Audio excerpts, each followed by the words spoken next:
Habari, kwa jina naitwa Dr. Harriet, ni daktari wa watoto katika kitengo cha watoto cha hospitali ya LMC JKCI. Katika YouTube channel yetu, tutaenda kuongelea kuhusu manjano kwa watoto. Manjano ni ile hali ya ngozi ya mtoto kuwa ya njano ambayo mara nyingi tunaiona kwenye sehemu ya macho na viganja vya mikono na miguu. Na kwenye sehemu ya macho ni vizuri kuangalia kwenye sehemu nyeupe ya jicho ambayo inaonyesha njano.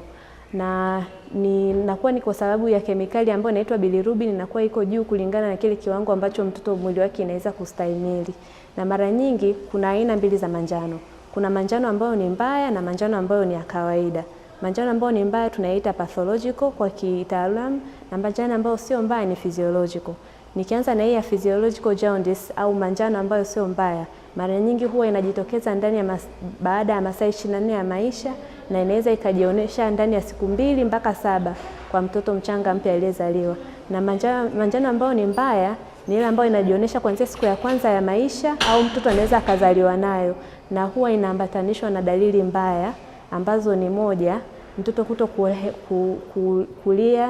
kulia vizuri. Mara nyingi kilio chake kinakuwa ni tofauti na kile cha mtoto wa kawaida, kinakuwa kipo kikali kidogo na kinakuwa kama kinaumiza masikio.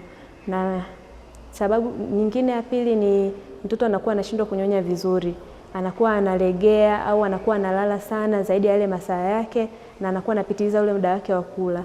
Na pia saa nyingine inaweza kaambatanishwa na homa au na degedege. Hizo ni dalili ambazo zinaweza zikajambatanisha na manjano mbaya au tunaitwa pathological. Asante kwa kutembelea YouTube channel yetu. Usisite kufika LMC JKCI kwa ushauri na matibabu zaidi. Asante.